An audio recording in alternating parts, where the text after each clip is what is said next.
Yo, what is good, y'all? In today's tutorial, I'll be breaking down these 3 crazy music video transitions. You don't need any paid plugins for these effects, and they're all incredibly smooth.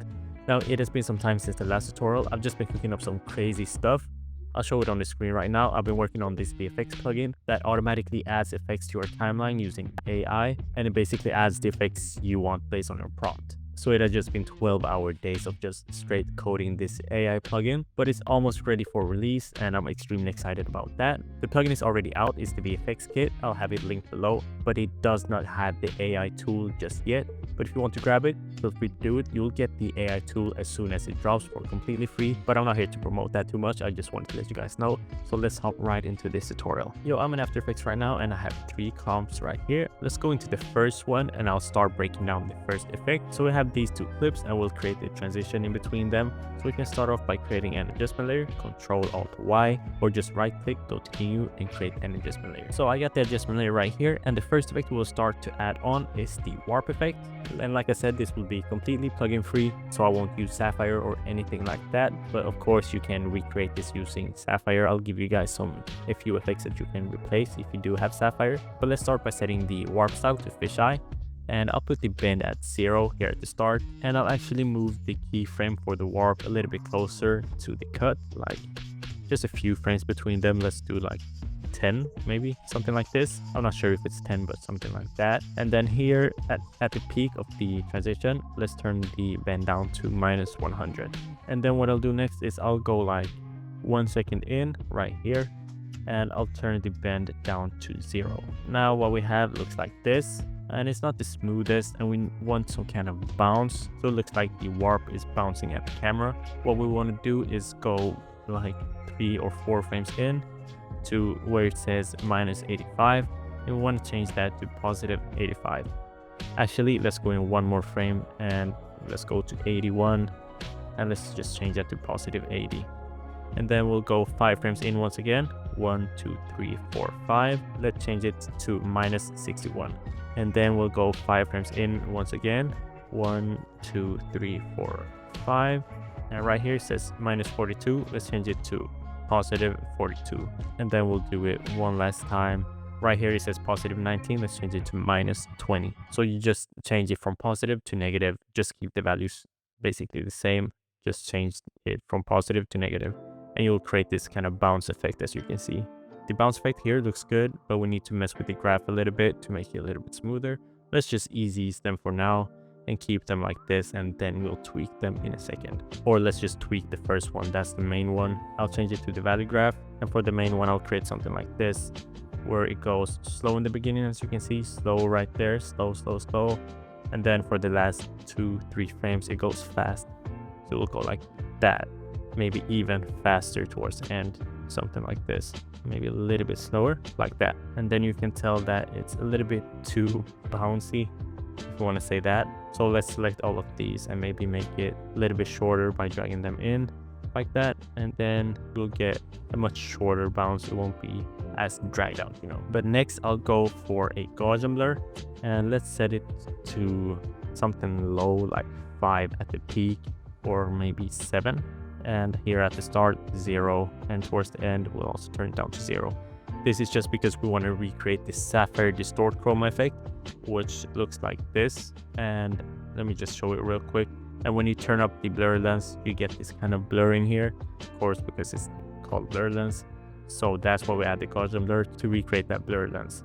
And then we'll add some more effects to recreate the full Sapphire distort chroma. But if you do have Sapphire, you can go ahead and just skip the next 2 or 3 effects and just add the distort chroma instead.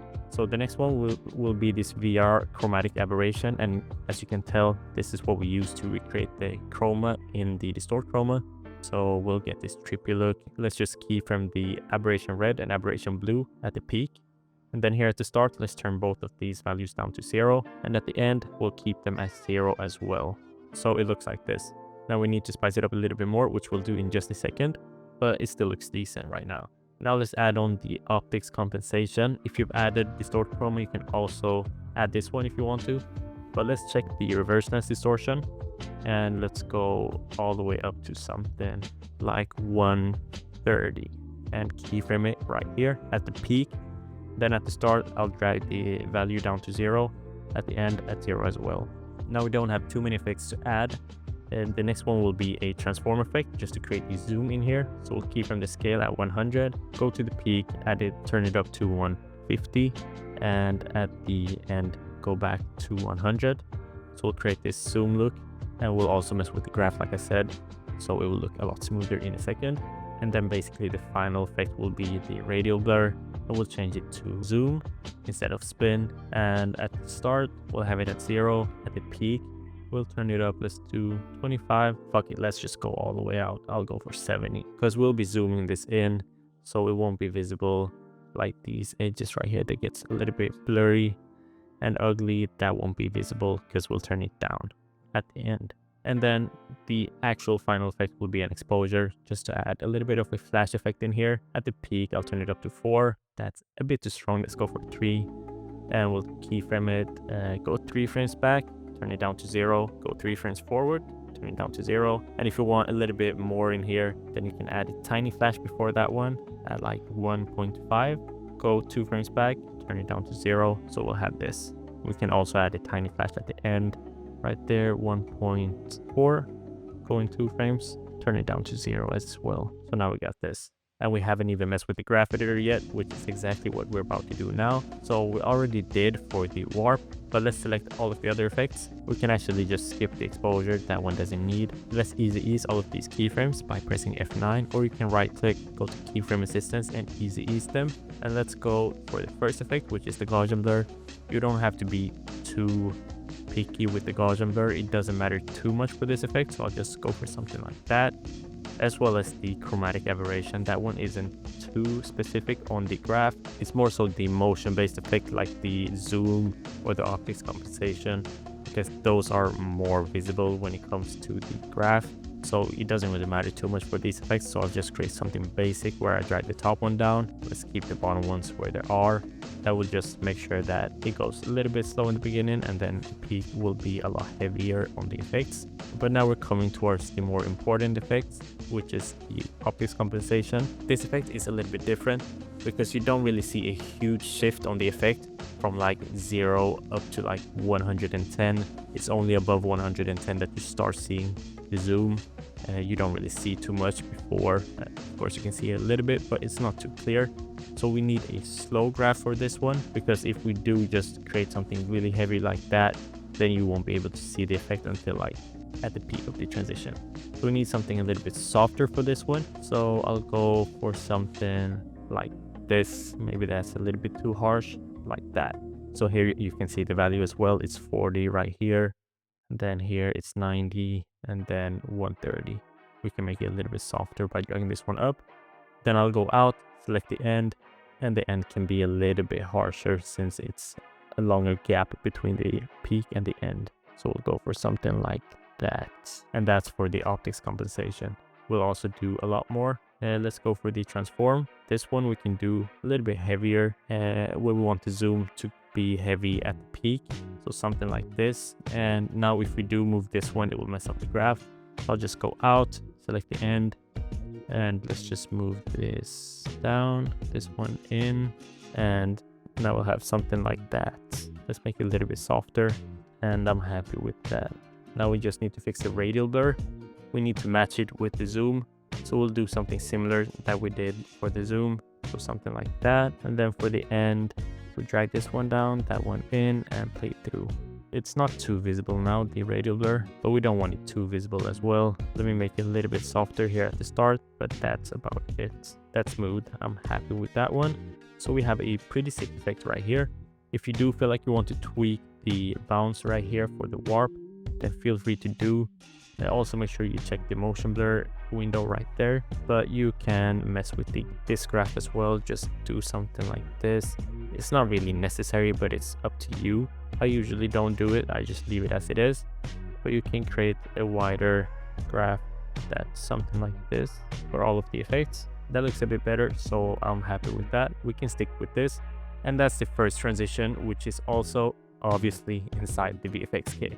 crazy plugin, 175 effects. Soon enough, you'll also be able to automatically add on these effects straight into your timeline. You can see I have the version that isn't out yet right here. I'll show you a sneak peek before this tutorial is over. Let's hop right into the next effect. So for the next effect, I have these clips right here, and we'll create a little bit of a more simple transition this time. Let's start off by creating a solid, and I'll go for a white one, but it's completely up to you which color you want to go with. And what I'll do with the solid to start it off is grabbing the rectangle tool by clicking Q on my keyboard, and then here at the middle, I'll create this mask right here that just cuts off the top of the frame. And let's make sure that it's completely perfectly lined up with the top like that. Now let's keyframe the mask path, and with this keyframe we'll move it one frame in, and for this frame right here that is empty, we'll move it out of frame because we want it to come in like that. And then for the next frame, what we'll do is we'll grab the mask and we'll move it down to the bottom part of the screen right there.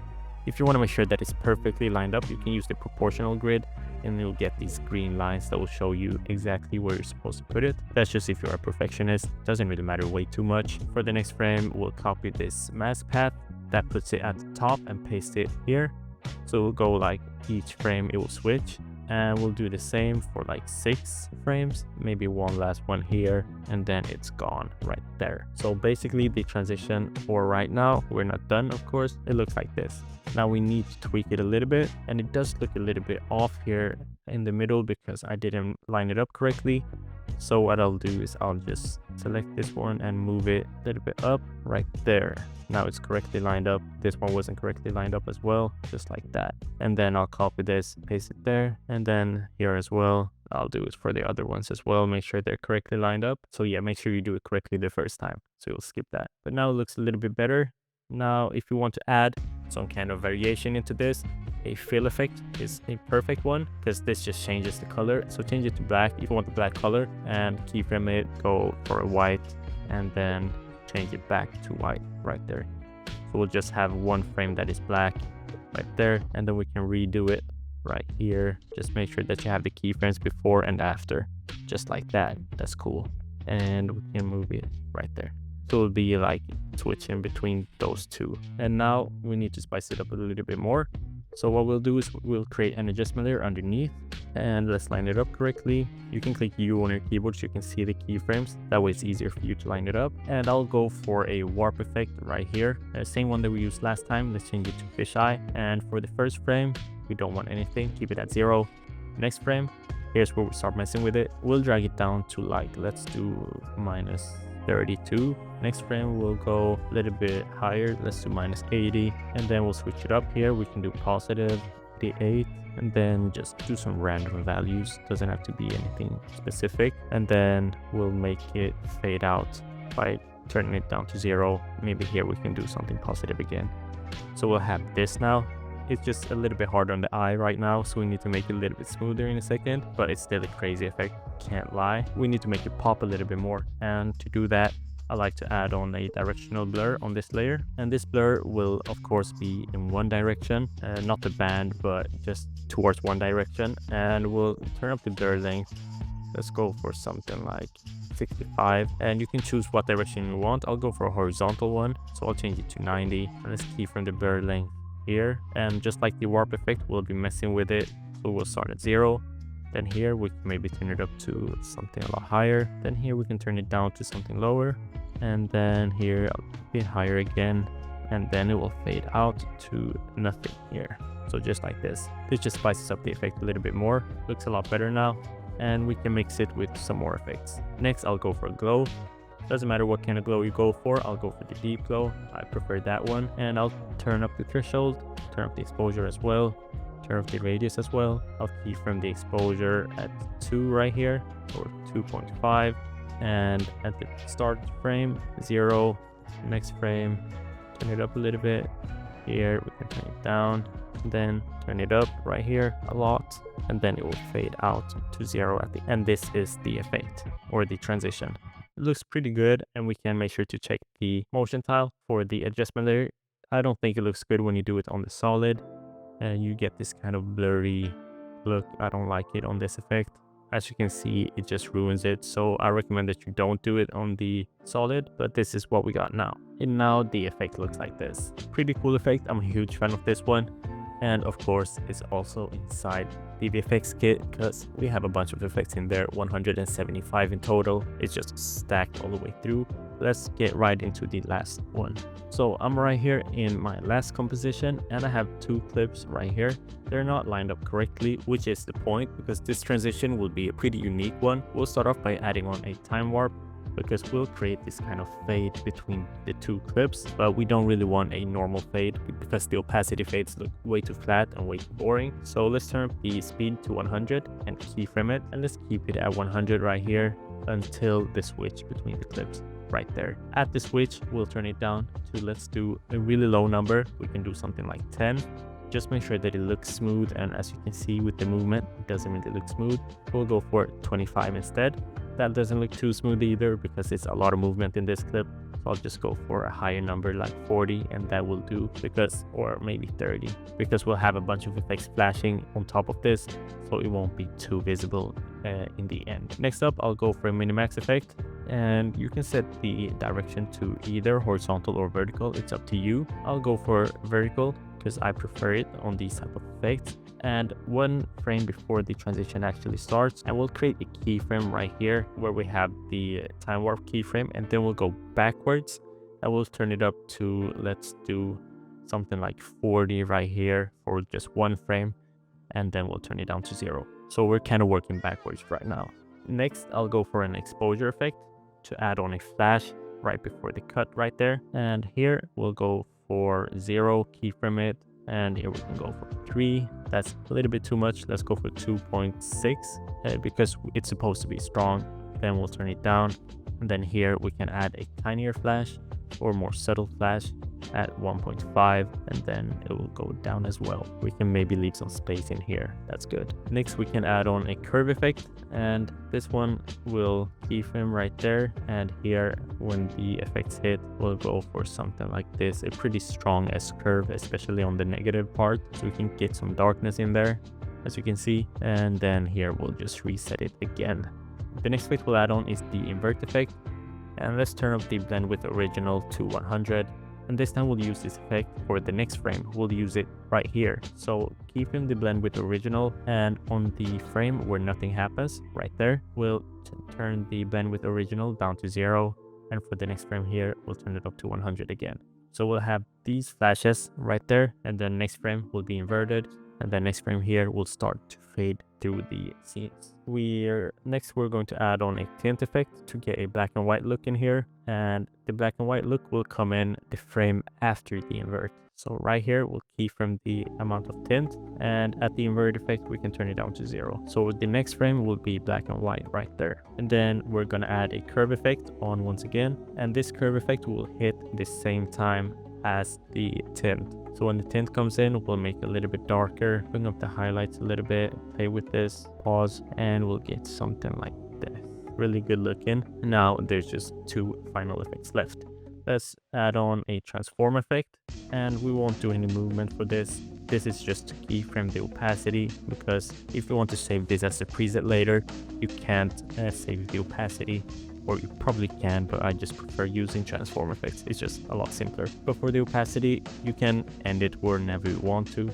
I'll let it run for like half a second right here. Maybe that's more. That's like 1 second. So let the effect run, maybe move the opacity a little bit in right there. So we'll have this flash, the invert, slow-mo, and then fades through. Maybe even move the opacity keyframe a lot more to the side, just like that. Right now it looks like this, and it does look flat here for a few frames, but we'll add something in there in a second. Next effect we'll add is the minimax, and I know we already have a minimax in here, but I'll add on another one. Just stick with the direction that you used last time. I used vertical, so I'll stick with vertical. So right here, when slow-mo starts to hit, we'll keyframe the radius from 0, and then here at the end, it will go all the way up to nothing too crazy. Let's do 30 maybe, and see what it looks like. We can turn it up later if we want to.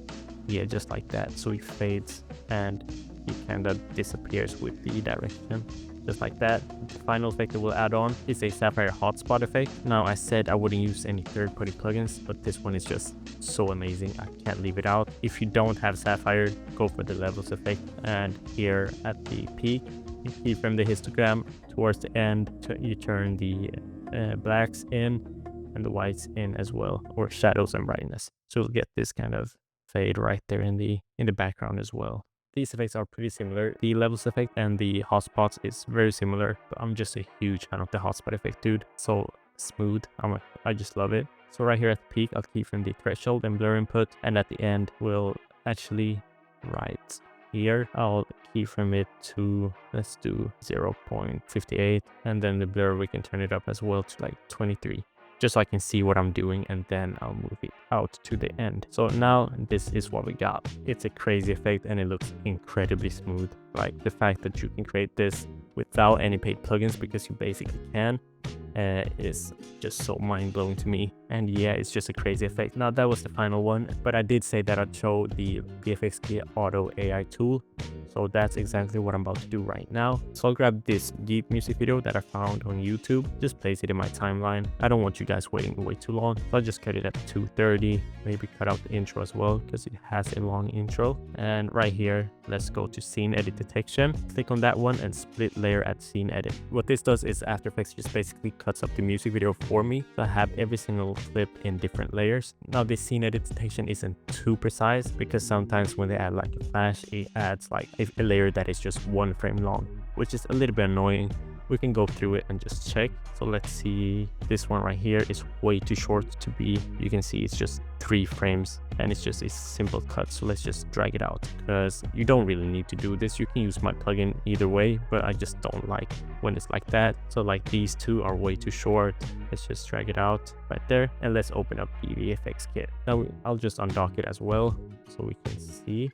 Now we do have 2 versions of the VFX kit that you get after purchasing. We have the default version, which doesn't require any third-party plugins. Everything is just built into After Effects. I'll show it as well. These shakes right here are not using any third-party plugins at all. And like I said, 175 effects, crazy. And then we have the Sapphire version as well, which does require the Sapphire plugin. But let's just type in a prompt here. You can also go for something like high energy. You can go for something like low energy. It's completely up to you. It's based off prompt. Like, you can't go with something super detailed like copy Playboy Cardi's recent music video. Like, okay, it's an AI, it's not going to do exactly what you're saying. But let's type out fast cuts, high energy, and you can choose the amount of effects, low, medium, or high. If you choose low, it's just going to take about 10 to 15 seconds. If you choose medium, it'll be around 30. If you choose high, it's going to be around 60 seconds for it to apply all of the effects. But I'll go for medium just to show you guys, and click go. Now the AI is processing, as you can see right here. We have this animation while it's processing, and your After Effects basically freezes, so you can't really mess with anything or add any other effects. So you'll just be waiting while it's doing that. We're also working on a way where you can see all of the effects apply in real time, because that's just so cool. It doesn't really change the plugin itself, but it's just such a cool thing to have. Now that it's done, as you can see, we get this auto edit completed, and in our timeline you can see we have some effects here on the clips, but we also have some effects up here. Now we used medium amount of effects, and as you can see, the effects up here are the transitions, and we place them up here just because we kind of want to separate the transitions from the shakes or the looks. So the shakes or the looks are down here and the transitions are up top. So let's play out a segment. I'm not going to show the full music video, that's going to take some time, but let's apply the audio because I muted it. And the plugin is looking crazy right now. It's not completely finished. We do have some things that we need to tweak before releasing it, and that's just some small details. Like right here, you can see it does add 2 great effects after each other, but they could match a little bit better, you know. So it's just small tweaks like that. I want to make it perfect before releasing. Here you can see the 2 effects are matching incredibly well. I love that, but some final tweaks are still needed, as well as adding a few more prompts. But everyone who has the VFX kit will get the AI tool automatically sent to their email as soon as it's ready. But yeah, that's about it. Thank you so much for watching. I hope you really enjoyed this one. It was a rough one to record. It took me a while, but I'm a really huge fan of this new plugin that is coming. I hope you are as well. I'm really excited for you to see it. But let's end it here, and I'll see you in the next one. Show, man. If you're not invested into Yeat right now, What are you doing, bro? If you see the money,